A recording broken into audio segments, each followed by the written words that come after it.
Musunog ka sa kwarta. Gisulat ni Lucas sa mga hitabo, apan wa gyud to nako mauna-una maayo na. Ingong pamilya, angay kitang mamalandong kung unsang mga pagsakripisyo nga atong himuon sa pagpalambo sa pagsangyaw sa maayong balita. Nakasabot na ko, Brad, kung nga nung wa titigi sa mga igsoon kadtong mga basakuna. Apan, nga nung wa naman lang to nila ibaligya? Bitaw, mapuslan pa unta nila ang halin. Magamit pa nila ang kwarta sa pagtabang sa mga kabos o kaha sa pagpalambo sa matuod na pagsimba. Di ko mo to nga. Ingon niya na kadako ang mahimo sa kwarta dahil niya. Doon ay duwa karason kung nganong wa ibaligya sa mga igsoon kadtong mga basakuna donusyo. Una, but nila nga mahibalo ang mga tao nga kinahanglan di uhimo ang mga Kristohanon o mga buhat sa espiritismo o bisan unsang buhat sa pagkat na reliyon. Ikaduha, ang mga igsoon di buot nga may maimpluensyahan o mapaisalaag ni atong mga basakuna. Interesado sila sa pagpakailap sa kahibalubay kang iuba, dili kang sa ang ilang pagsakripisyo nakahatag og dakong kadayganan kang iuba. Ano na yung isakripisyo ang matag Kristohanan? Ang pagsunod kang Kristo, pagsakripisyo na. Bisan ang makinumanong mga adunahan, kinahanglang magpadayon sa pagsakripisyo. Di ba si Jesus mingon, si bisan kinsa nga dili magadawat siya istata sa pagsakit o magasunod ka nako, dili tapos ka nako? Dahil niya, nganong murag nagmingoy man ang imong naong. Ay, lisod mong gud kaayo usahay.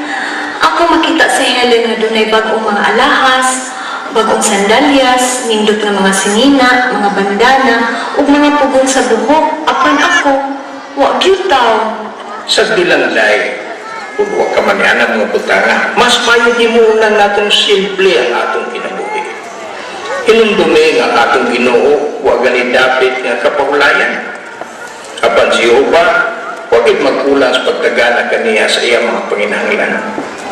Ang simpleng pagkinabuhi, makapanalipod ka nato batok sa kalibutan.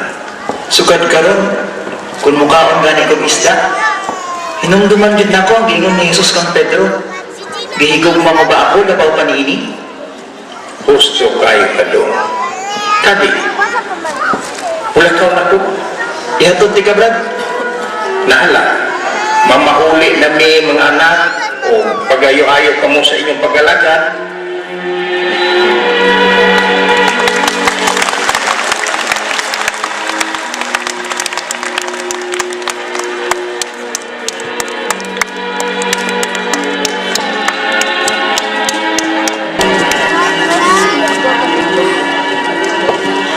Hulya, grabe pagkanindot gid kaayo. Unsay nindot? Unsa na imong giingon nga nindot kaayo? Ang drama. Kataw-anan lagi kaayo. Nah, malingaw gid ka. Pero ti gani na akong lingawa. Kinahanglan tan-awon gid nimo kay ang storya ni ini mo'y bahin sa kaheneral nga taga Tebes nga naalaan na laing tawo nga taga Creta. Unya sa magtanaw ka sa drama, di gyud ka magdahom hangtod sa katapusan nga ang duha ka tawo mga kaluha di ay nga wa tuyo ang nagkabulag dihang mga tawo sila. Uy, Julia, unsa ganitong imong giingon? Wa ka na mati lang ko no. Nag-unsa man gud di ay ka? Naghikay ko. Nagsangyaw man gud si Papa ug Mama. Lutuan ako sila og lami nga pagkaon. Oh, nganong pusturaw man ka? Mura magduna kay atuan. Bitaw, wato man ko dito sa Laodicea. Unsa?